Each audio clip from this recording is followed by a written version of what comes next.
So let's start the new chapter. That is an interesting one, and that is related to gravitation and the gravitational force.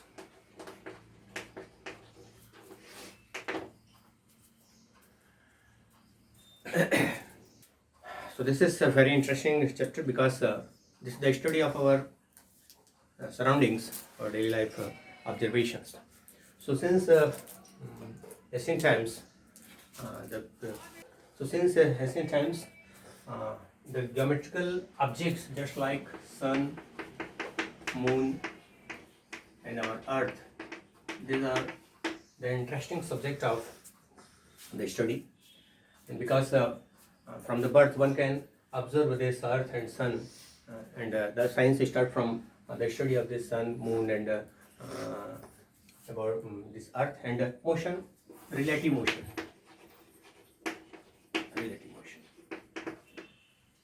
We always observe sun rises from east and sets at the west, and also the rotation of moon around our Earth, as well as the size, increasing, decreasing size of moon, the observation of that variation of size of moon with time day by day, and all these are the main observation and from the ancient times, and people start thinking why such type of motions are there, and why the fixed gap between day and night, as well as the position of stars. There are several constellations, and the tidal effects. All these are the physical observations, and for which many theories were given starting from 2000 years.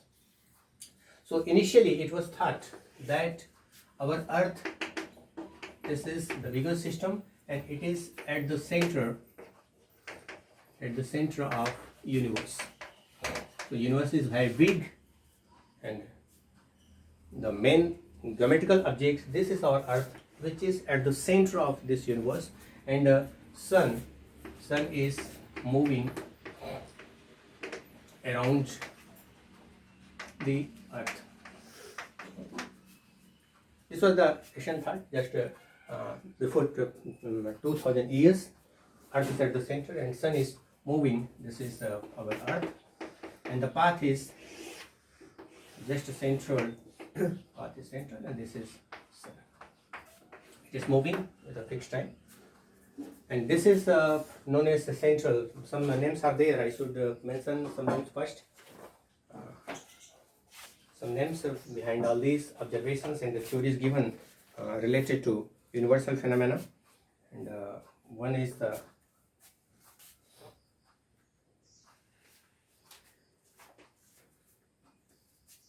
this is he told me the first observation, just it is given geocentric observation. This is known as geocentric theory, where Earth is taken as the center and the sun is moving around the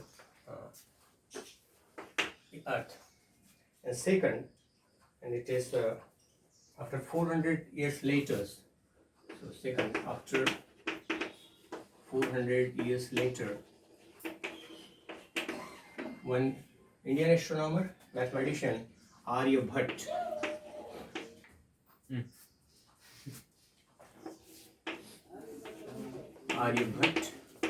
and he has given heliocentric model. Heliocentric model. So first was that geocentric model, and second, first time, it was just after 400 years of the first model, one heliocentric model was given by Indian scientist and mathematician, great astronomer, and is Aryabhat, is well-known astronomer, and he has first time give the statement: this Earth is not at the center of universe, but actually the sun is at the center of universe. This is sun, and this is the leader of that our solar system, and Earth is moving around that around the sun. at a fixed orbit. And then it is followed by the third one, but the path was just a fixed circular path. The path was fixed and circular path. And third observation was later that Copernicus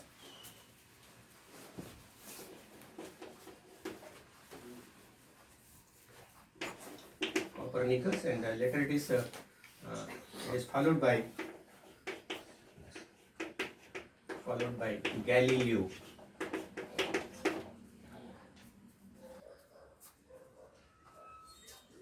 So they also follow the same model, that the sun is the center and Earth is moving around the sun, and the path is that purely circular path. And it is further observed by fourth one. These are some, and it is actually not accepted by at that time by the church committee and other things. So just omit it out. But the next observation, it is done by one scientist, and the names are. You all should know all these names. Tycho Brahe. He is actually the teacher of Kepler.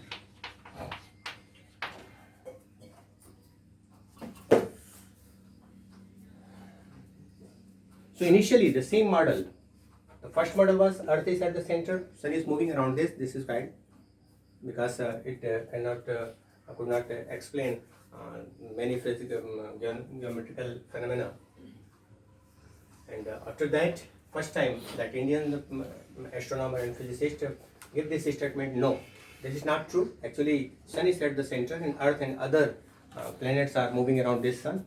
And this is followed by further this Copernicus and then Galileo later. And they also observe the same. The Sun is at the center and Earth and other planetary systems are moving in a circular path. And then this Tycho Brahe, which is actually the teacher of Kepler and his co-workers, these are actually observed all these phenomena by using naked eye. At that time, there was no telescope. So before this, Galileo also, there is no telescope. So there are numbers of observations taken by this Tycho Brahe, and it is studied by this Kepler up to about 16 years. All observations were calculated, mathematically designed, and give a proper theory of the motion of this planetary system, and that position of this Earth and other stars. And the theory was further later known as Kepler's theory of the universe. So the Kepler's law, Kepler's theory. So now let us start Kepler's law. So certainly that gravitational law theory given by Newton, it is not certainly the study of one day. This is actually the study of all these type of observations about the universe. And starting from the first observation since 2000 years before, and to this that Tycho Brahe, and he has naked observations of all that geometrical phenomena, and it is studied by Kepler's up to 16 years, and mathematically it is proved and calculated and given Kepler's law. So first law given by Kepler, it is known as, it is actually the combination of sum of three laws. The first one is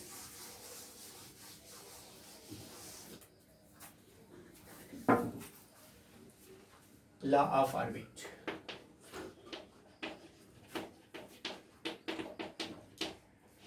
Law of orbit. Initially it was thought Sun is at the center and the moon is that our Earth is moving around a circular path, but according to Kepler's first law, the path of Earth is not circular, but it is actually elliptical. So this is the ellipse. The difference between circle and ellipse is it has two centers. This is the initial one where this path is circular path. When these two centers coincide, then it converts into circular. So initially this is sun and earth is moving around this, but it is okay. So now the earth is moving in this orbit. This is actually elliptical orbit, and sun is positioned. It is situated at one of this focal point. This is known as focal point 1, f1, and this is focal point 2. This is our focal point. So in elliptical path, we have two foci or focal points. One is that is f1 and another one is f2. This earth is moving in this elliptical path, and the position of sun, it is one of these two focal point. So let us say this is sun and this is the earth. So write that statement. So according to this law, the path of planetary motion of our earth or planets, earth is elliptical, and sun is at the focal point of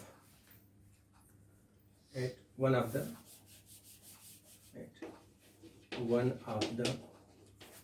focal point. It's a focal point.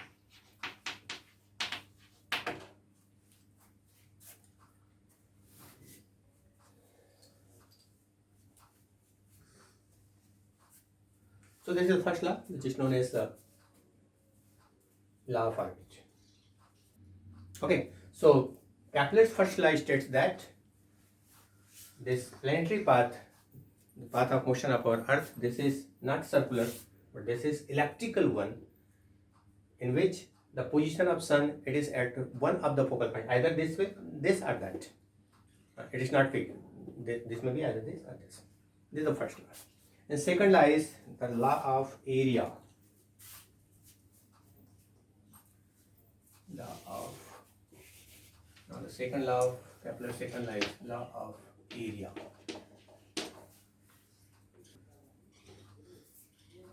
So this law actually based on that observation.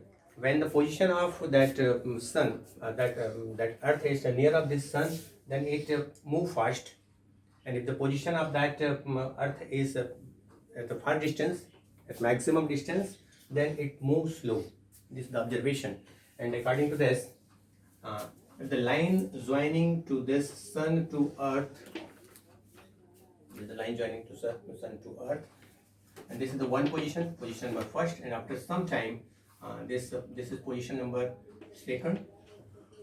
So, and next one, this is the third position. This is third one, and this is the fourth one, and this one. So this area, if this time it is taken as identical, let's say this time is dt or delta t time. So if this time is t, it is identical to both cases. So here that earth is moving from position 1 to 2 at time t, and also this earth is moving from the position 3 to, shifting from position 3 to position 4 in the same time delta t, then this area covered in both cases, this is identical. So the area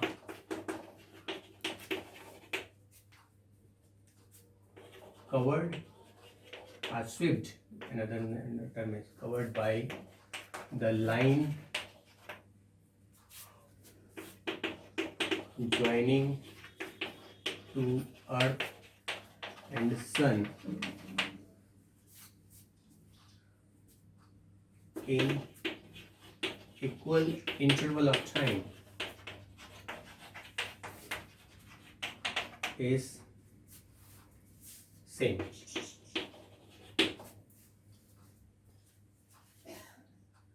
Let's say this is A, B, C, and D. Then this area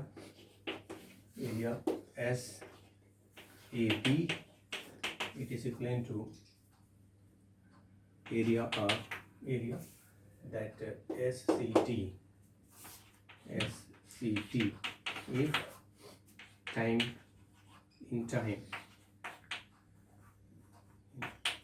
identical. Okay, so this is that theory, and one can easily prove that. Let's say for a small fraction of time, and we can calculate that area covered, and in order to calculate this, let us calculate this area, and let us assume the path is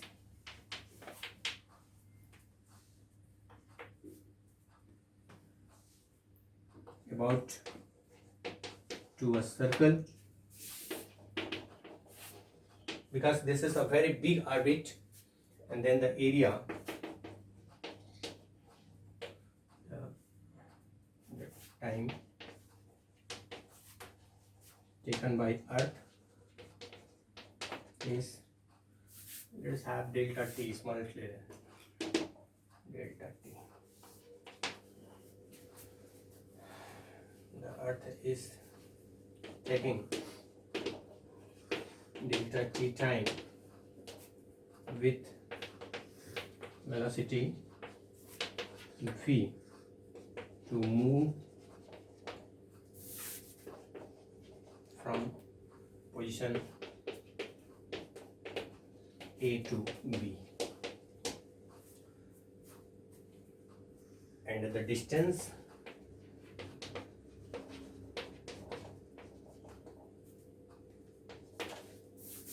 from Sun to Earth is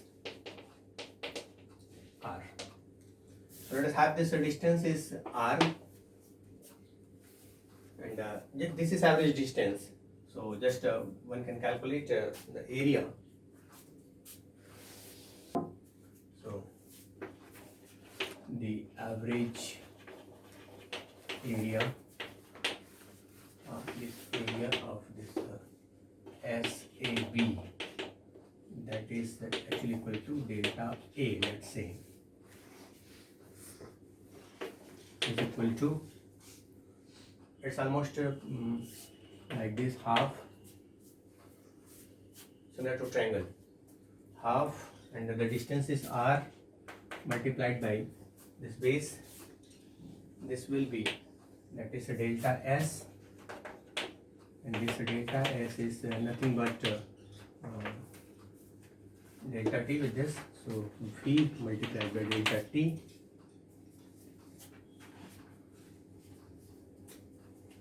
This implies delta A by delta t is equal to half r cross V. And in terms of, it's okay. Last line. If mass of Earth is m, then P is equivalent to mv, the momentum, and P can be replaced by P by m. So this implies delta A by delta t is equivalent to half r cross P by m.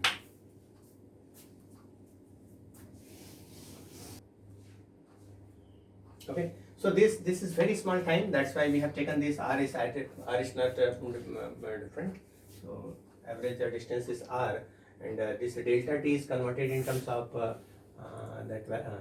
delta s can be written in terms of velocity and time, and this will be multiplied by delta t, and we are just shifting delta t here. So this is the rate of sweeping of the area, that is delta per unit time is delta by delta t, that is half r cross phi.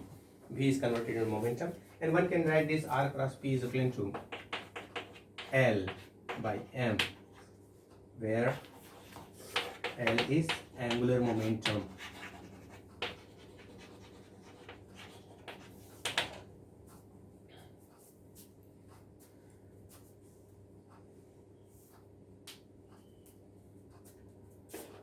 Since angular momentum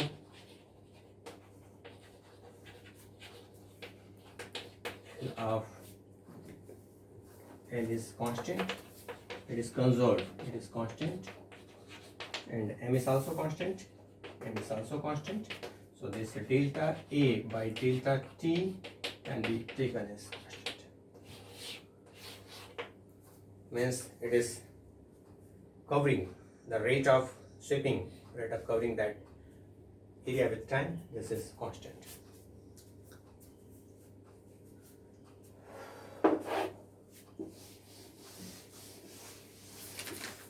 So that is the rate of sweeping the area is constant. And this is that statement given by Kepler. Okay. So what we are observing here, if this is the position of Earth and this is the position of our Sun, then when it is at the far distance, then it will move slower, and when it is near of our Earth is near of Sun, then this will move fast. This is the observation, and that's why this theory is given. So an equal interval of time, delta t is taken here, delta t is taken here, and the equal interval of time, this line, actually this line is sweeping. The line sweeping, it is identical, or this area covered between that, it is identical. This is law of area. Now the third law given by Kepler, it is law of time period. Law of time period.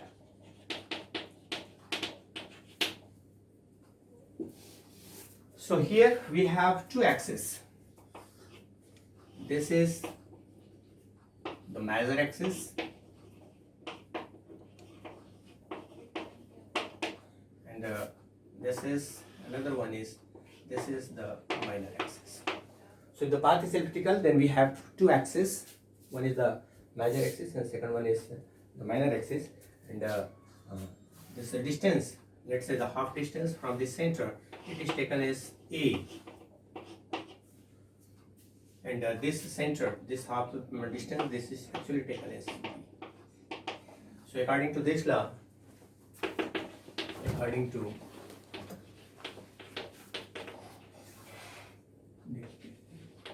Kepler's, according to this law, the periodic time or time period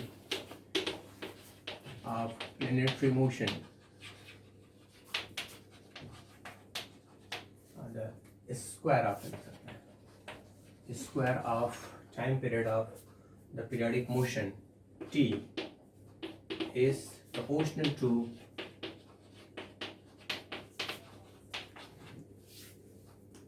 the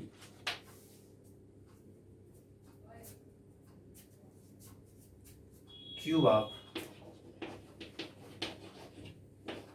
semi-major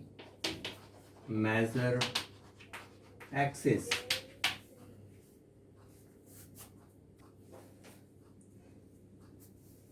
semi-major axis means half of the major axis. So this is the major axis, the total length is, let's say 2a, then the half of that semi-major axis will be equal to a. So this is cube of semi-major axis a. That is what we can write. This t is square.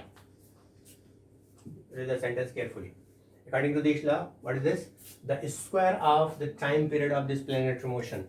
So if the time period of this Earth is total incomplete cycle is t, then the square of the time period of planetary motion, the t square, it is proportional to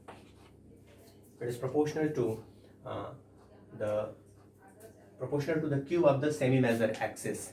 So this is the major axis, this is the minor axis. So cube of semi-major axis is a cube mathematically, or this t square, it is equal to the constant k multiplied by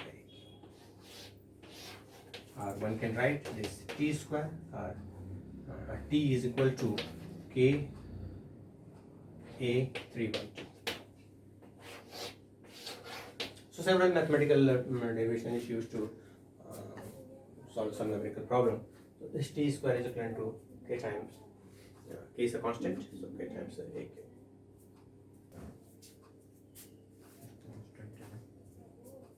Okay, so now we have Kepler's law, and these Kepler's are divided into three parts. The first one, it is actually gives that the shape of path of our Earth. So the shape of the path of Earth, this is not a circle, but it is elliptical path, and the position of Sun, it is at the focal point of one of the focal point of that. And second is related to area. So area, so this is the law of area, and at equal interval of time, the distance, that line joined between the Sun and Earth, this covers equal area. So this is law of area. And third one is the law of time period. And according to this law of time period, this square of the time period of this Earth, this is proportional to cube of the semi-major axis. So this is major axis, this is the minor axis. So semi-major axis means A. So this is t square is equal to k a cube. Let's say if simple one can solve the problems like that. If let us have, if the distance of Jupiter from Sun is 5.2 times the distance from the Earth.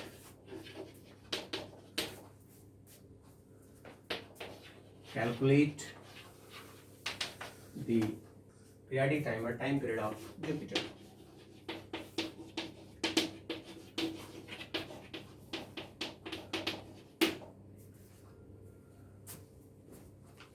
Okay, so the distance of Jupiter, the biggest planet, it is from Sun. It is 5.2 times greater than the compared to the distance of Sun and Earth. No data is given. You should know all the parameters related to this problem. So first of all, we should know about because this is related to the Kepler's third law. So first of all, we should know the distance between our Sun and Earth, and this is defined as 1 astronomical unit. Okay, so the distance between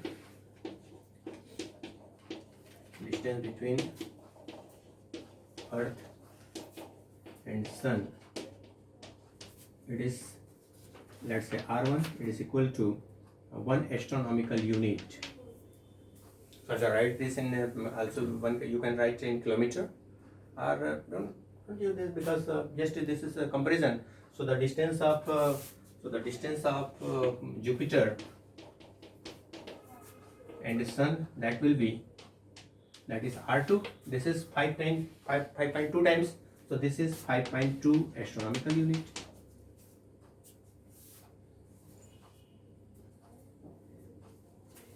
And the time period of our Earth, it is 1 year. Time period of Earth, we know the one complete year it rotates rotates around the Earth. So Earth is, that is T1, it is equivalent to 1 year.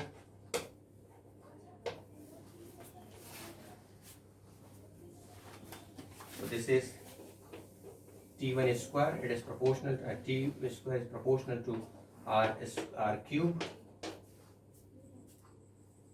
So you will use this, you have to find T2 you have to find.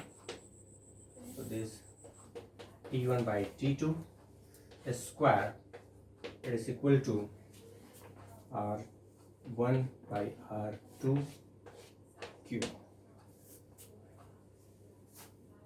Okay, so R1 is given this, R2 is given this, and then the T1 is 1 year, you have to calculate it.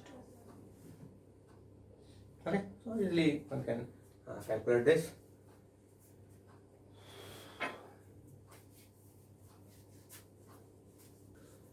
So you can also have some problems related to that, the second Kepler's law, related to that equal area and sweeping time, and mostly the third law is used. Okay, so thank you.